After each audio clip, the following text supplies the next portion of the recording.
Welcome to the Bucky Brooks Show. I am Bucky Brooks, and I am fresh off a week-long visit to Indianapolis for the 2026 Scouting Combine. And I got to tell you, man, it's one of the best combines that I have been around, not necessarily because of all the people, and I love my people, all my scouts and general managers and people that I bump into and see. It kind of serves as the NFL's one and only convention, but this was the most explosive collection of athletes that we have seen at this event. And even though the numbers are skewed because you didn't have maximum participation, but man, we saw the best in every position in terms of the fastest times, the best workouts that we've seen collectively, with the exception of one group, and that would be the quarterbacks. And so that speaks to not only the athletes that are coming through and how we always talk about bigger, faster, stronger with the next generation of players, but what we're also seeing is the preparation has gone through the roof when it comes to getting guys ready to perform on the big stage. And I got to tell you, man, there are a lot of boutique trainers, a lot of personal trainers that put a lot into it in terms of preparing their athletes for the 40, the 3-cone, the broad jump, the vertical jump, and all the other drills that they're having to do. But I can tell you, man, up there in Indianapolis, these guys are working out, getting their guys ready ahead of time. Staying in the hotel, I'm seeing these guys working out in the wee hours of the night, making sure their clients are ready. And their clients certainly showed up and showed out in the event. Overall, I got to tell you, when you talk to evaluators there, they're really impressed with, I would say, the competitiveness of the group. It is uncommon for so many of the top prospects to go and to see like guys like Arvell Reese and Sonny Styles and David Bailey, Jeremiah Love, some of the top offensive linemen, Spencer Fanu, Caleb Lemieux. Watching them go speaks volumes about how these players and these prospects in the 2026 class are going about their business. The other thing that stood out when you talk to guys at the event, they just talked about, man, just the size speed freaks that dominate every class and every position group. And we'll talk about some of those guys. And so what I want to do is recap some of the stuff last week right after the event. But now that I've had a little time to digest, I want to kind of give a general take on what we saw, what we learned, and how it impacted the draft going forward. And I think it's really important that we start with the quarterbacks, because now that we're at this time where we have, 2 months leading up to the draft, all of the things that we do on this side, on the media side, on the TV side, is trying to create debates that are entertaining and engaging for the viewers. Well, here's what I'm going to tell you. There's no debate when it comes to the quarterback class, even though I would tell you there's some things that I might be concerned about with Fernando Mendoza. It is clear and apparent that he is the number one quarterback in the class. And even though he didn't work out last week, I think by not working out and watching the other group, it is really clear that he is the top quarterback in this class. Now, if we compare him to other number ones in the class, where would he stack up? Look, I can't say that he is a generational talent, but I can say in 2026, he is clearly QB1.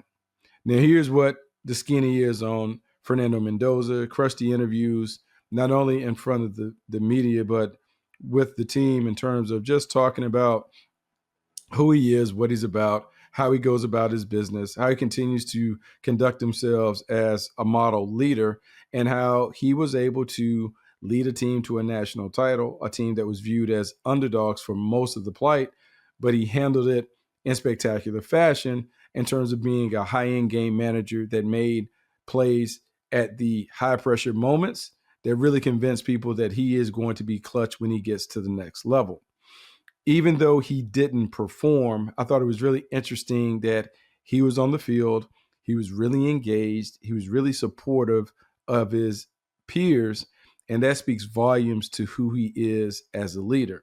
At a time when everyone is gunning for the number one spot, when he had competitors like Simpson and Carson Beck and Drew Aller all taking their best shot, Garrett Nusmire all taking their best shot to kind of close the gap on him as QB1. He's down there encouraging them, supporting them, not only supporting them, but supporting some of his former who's your teammates. From the outside looking in as an evaluator, you love that, right? Because it means that he's really about the team.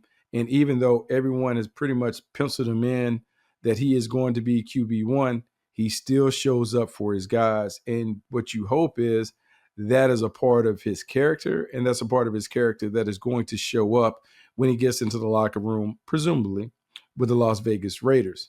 When your quarterback is the hardest worker and the best leader, it gives your team a chance to turn things around quickly, because outside of the owner, general manager, and head coach, the quarterback is the most important person in the building. Fernando Mendoza's maturity will help a franchise, and we'll assume the Raiders, get back on track. But more importantly, I would say his energy and his infectious behavior could help them kind of play the kind of style of ball that the Silver and Black want to play, particularly with Clint Kubiak coming on board. Though he didn't throw, I think in looking at the other guys, you saw the clear separation. In Mendoza, you talk about someone who measured in at 6'5", 230 plus pounds. You look at him, he strikes you as the prototypical quarterback that has played in this league for a long time. His competitor, and we will presume that Ty Simpson is QB2 on most boards. I have him as the second ranked quarterback in this class. The thing about Ty Simpson compared to Mendoza is Ty Simpson is a tick under 6'2". He weighed in at 210 pounds. He talked about gaining 15 pounds to get to that number. He has had an injury issue, some durability concerns. He has limited starts, only 15 in his career at Alabama. And I would say from an arm talent standpoint, he probably rates as a B+. Footwork is spectacular, but he doesn't necessarily have the arm talent of some of the quarterbacks that we've traditionally seen come through that were first-round picks, top 10 picks, top 15 picks. That said, when you look at Ty Simpson and some of the others in comparison to Mendoza and what you saw from Mendoza on tape, there's a huge divide, which is why, look, it's a foregone conclusion that Mendoza is going to be QB1.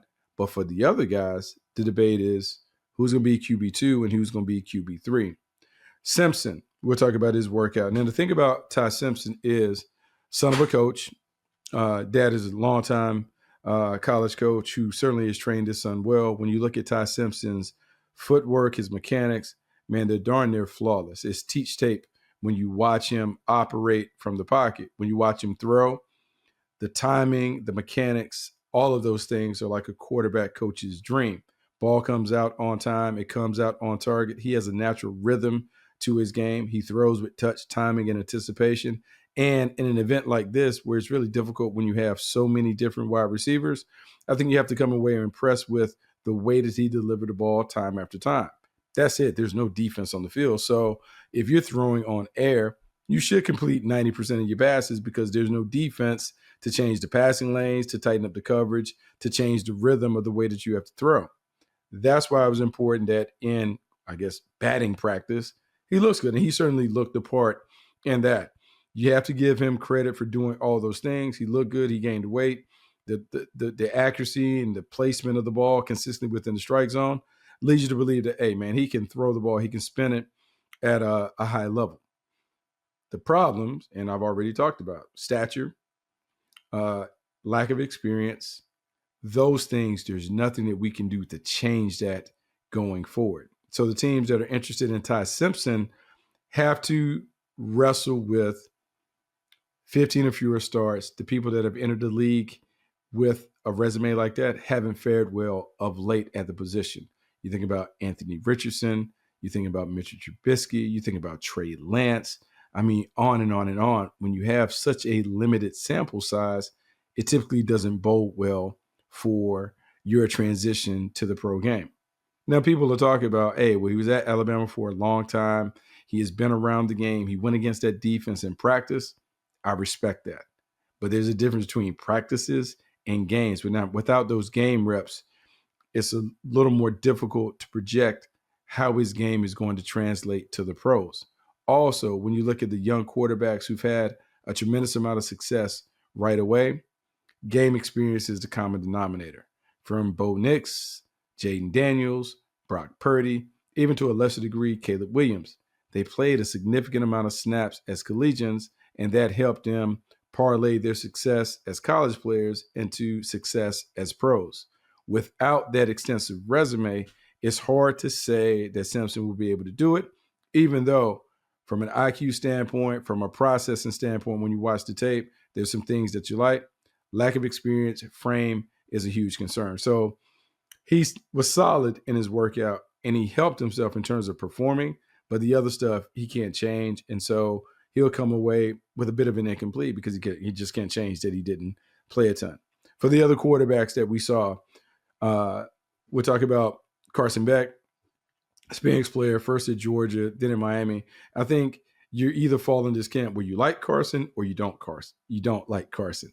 If you like him, you'll talk about the experience. You talk about the way that he managed the game for the Hurricanes. And even though they didn't put a lot on him, when they asked him to do it, by and large, he came through and made plays. Yes, there's a little slip up in the middle of the year. You talk about the interceptions, the Louisville game where they lost, and that. But by and large, look, man, he understands how to drive the bus. He'll get the bus to the winner's circle if he's surrounded by talent, and there's going to be some intrigue there.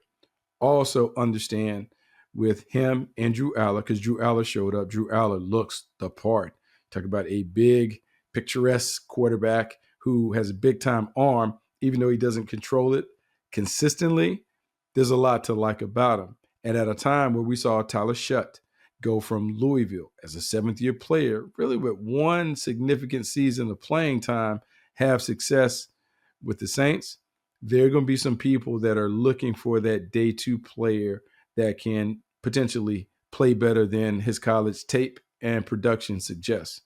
Beck and Aller are certainly going to entice teams to think about that because of their prototypical dimensions and some of the flashes they displayed.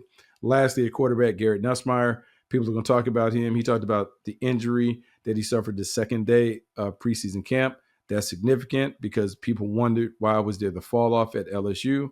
Well, now that explains some of the struggles that he may have had, given that he was a Senior Bowl MVP, that he played better in the All-Star game, that he has interviewed well, son of a coach, son of an NFL offensive coordinator. He knows those things. There are going to be plenty of coaches that find comfort in saying, hey, this is developmental prospect that I want to work with. Yes, he has some potential as a starter. Whatever level we talk about, mid-level, high level, or whatever, you want to work with him. And on day two, that is going to be appealing to some. Last thing when it comes to quarterback, Tayen Green, quarterback from Arkansas, lit it up. I mean, you just talk about like 6'5", 4.37 40 time, 43.5-inch vertical, 11.2 broad jump. He has talked about not wanting to play another position outside of quarterback.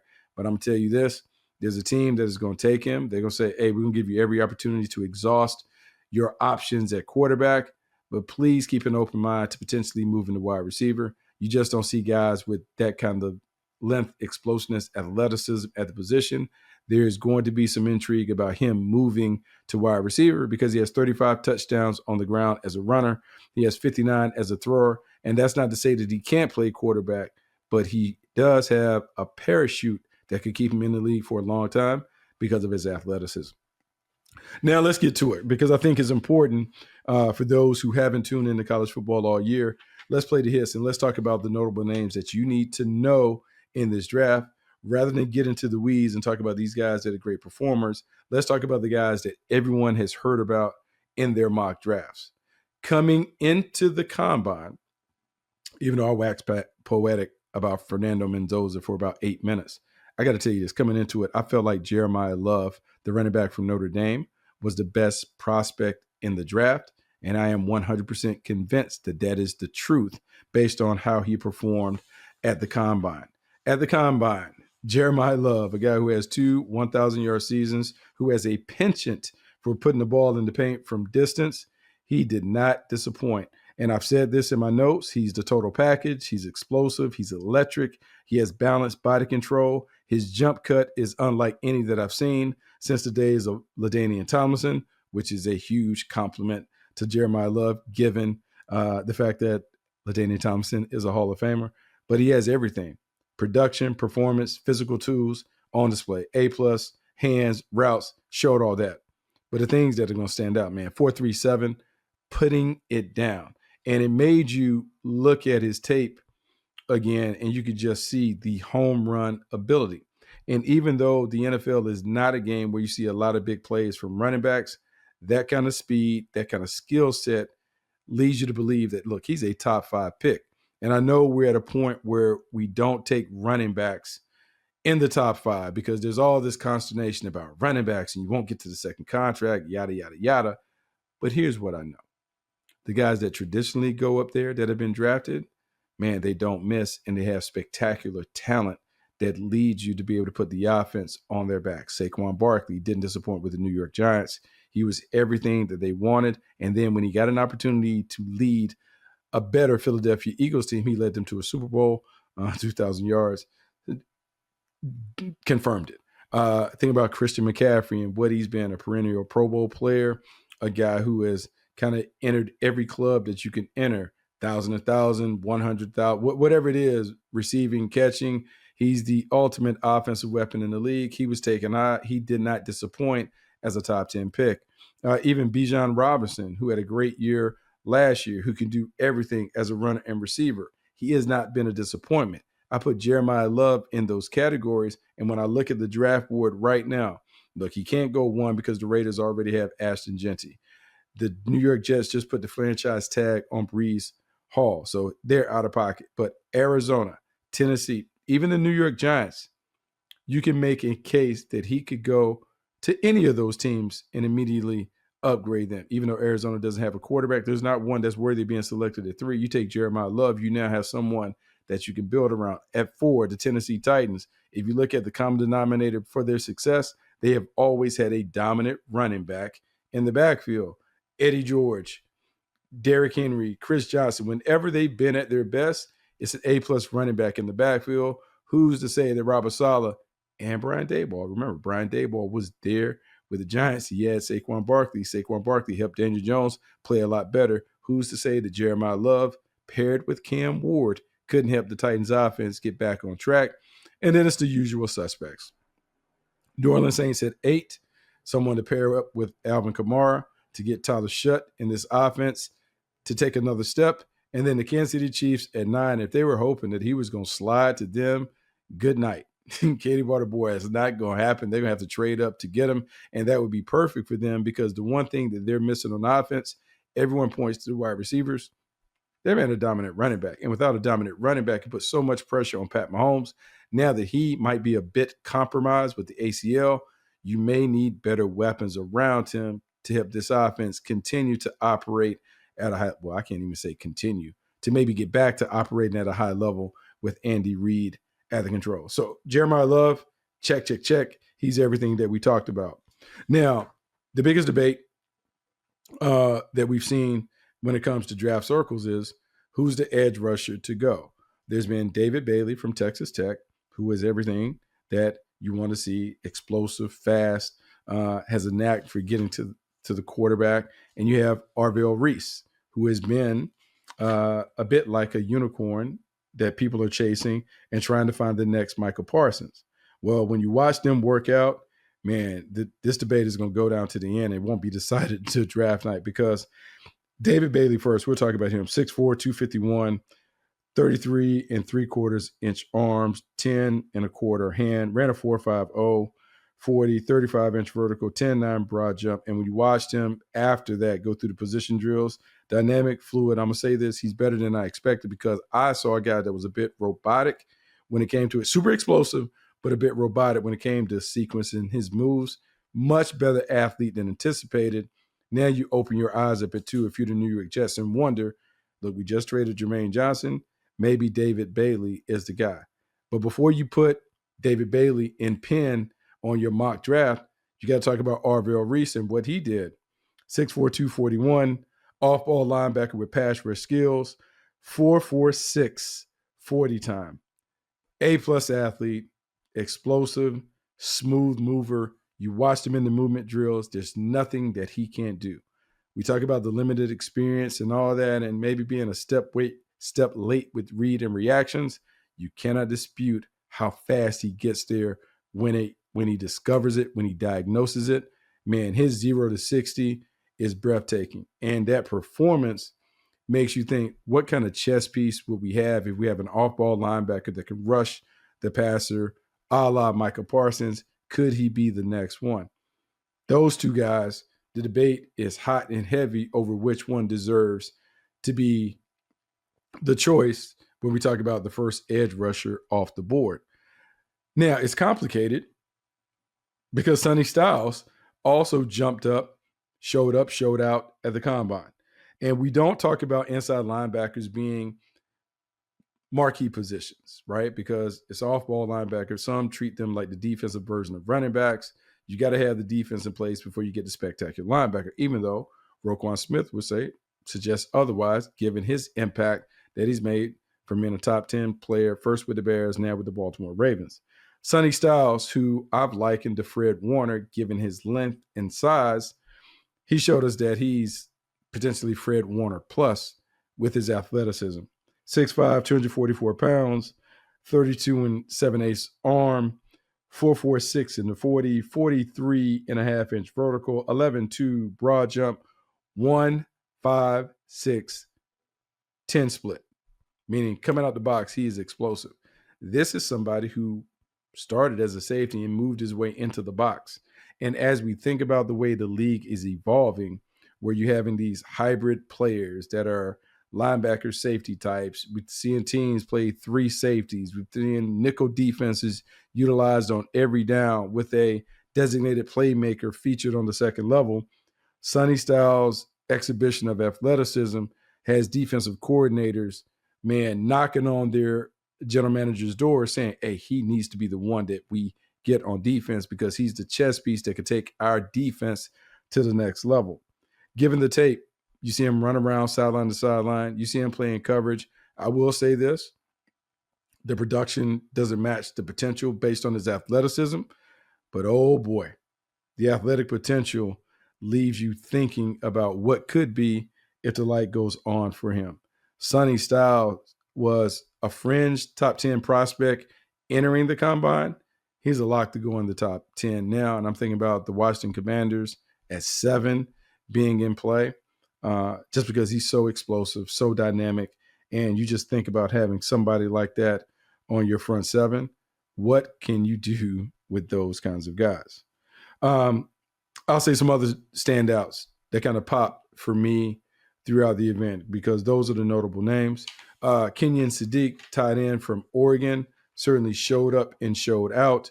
6'3", 241, H-back type, 4'39", 43.5-inch vertical, 11.1 broad. Anyone who knows him, who has checked out Bruce Feldman of The Athletic, his freaks list, you knew that this guy was going to show up. But when you run that kind of time, you play the position that he plays, an H-back, you think about being able to create mismatches and exploit mismatches.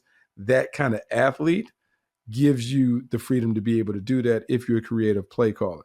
So he certainly helped himself. Eli Stowers from Vanderbilt, the tight end who has played with Diego Pavia before he got to Vanderbilt. He played with him in New Mexico State. Then he played with him and dominated with him at Vanderbilt. I'm going to say this. He ran 4.51, but 45.5-inch vertical, 11.3 broad jump. Should have known he was going to do that as a state champion high jumper. But I'm going to say this, better than expected, super explosive, route runner, polished, all those things. As someone who I thought was more of a jumbo slot receiver than a true tight end, I think those explosive measurements are going to intrigue somebody on day 2 to say that, hey, this is the guy that can be our mismatch option, our flex tight end, our guy that we can move around and create some things in the passing game. Very similar to what I saw for a long time with the Jaguars when Evan Ingram was in place, and now he's doing it for the Denver Broncos. Eli Stowers is going to have a chance to really make some things happen. Let's go from tight end to the offensive tackle class, and we'll just say this. You don't necessarily worry about the numbers so much when you look at those guys. You worry about what they look like when they're moving around. Going into the combine, you wondered, man, there's going to be a run on offensive tackles. How many can go in the first round? I'm going to say 7, maybe 8 go. We talked about the notable names. Noga didn't participate, but that opened the door for Spencer Fanu and Caleb Lemieux to show up. They were solid. Movement skills were everything that you wanted to see. And Fanu, I thought what was interesting, he not only worked out as a tackle type, but he snapped some. So just trying to show that he had position versatility. You think about a top player, even a top 5 player, if you can move him around and do everything, the more you can do, the better your odds of sticking and being a guy that is really, really coveted at the top. Lemieux is interesting because he's the most natural left tackle prospect that I saw in this draft class, and the movement skills continue to confirm that. Now, people will worry about, hey, can he be a nasty road grader in the run game? I'll say this, in a passing league, you need someone that can play on the blind side. Lemieux has the footwork, the athleticism to be able to do that. Man, locked and loaded, I think he's one of the top ones to go. 2 guys that needed to show up and work out well to help themselves, both of them did. Monroe Freeling from Georgia hasn't played a ton, but the movement skills are there on display. Someone who looks very, very natural playing on the backside, but his movement skills are terrific. Blake Miller, man, you talk about someone, 54 career starts, over 3,300 snaps that he's played. His movement skills, his polish, his technique, exactly what you want to see at the position. That's going to help him, and that's why you're going to begin to see his name pop up consistently in mock drafts at the bottom of the first round. We just think about other guys who certainly showed up. I think Vega Ione from Penn State, top inside player, inside blocker. He showed up. He showed out. He's athletic enough. Some would say that he might be one of the best, if not the best, offensive lineman in the group. 32 starts, no sacks. He moved around well. He has all the tools and traits that you look for. I love it. I love seeing these guys. I love seeing them move around. And I think there's a confidence that people have when it comes to it. Also, Kaden Proctor, who is positioned at tackle, some would say guard. I think he still stays at tackle. The athleticism and the weight. Down to 350 pounds. Weight is everything. When his weight is up, he plays poorly. When his weight is down, he looks like the 5-star talent that people were raving about when he came from Iowa to Alabama. If he continues to monitor his weight and continues to show out, he also is a guy that we talk about as a top 20 pick. Lastly, I'm going to go through this quickly because, look, I'm at 27 minutes. I don't want to go too long. But on the defensive side of the ball, the number 1 player that showed up on the front line that helped himself, and I'll say that's Caleb Banks.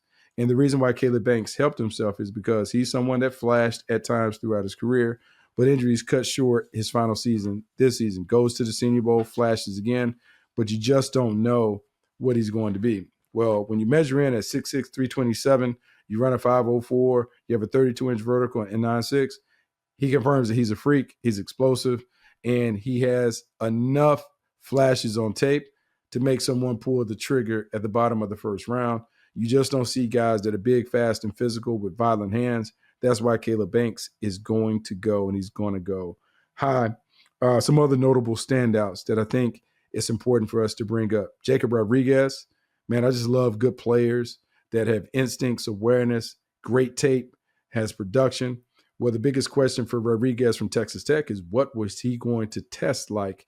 What kind of athlete is he when it comes to the verifies? Well, at 6'1", 231 pounds, he ran a 4.57, 38-inch vertical, 10-1 broad, 6.9 3-cone.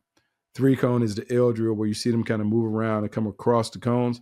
That is about the explosiveness, the sideline to sideline, ability to change direction.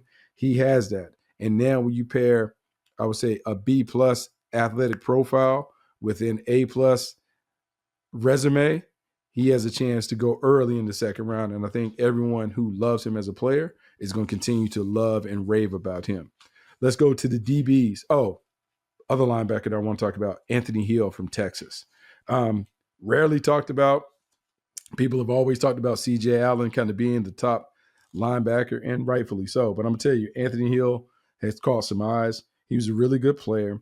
You watched him play big, fast, violent at a point of attack.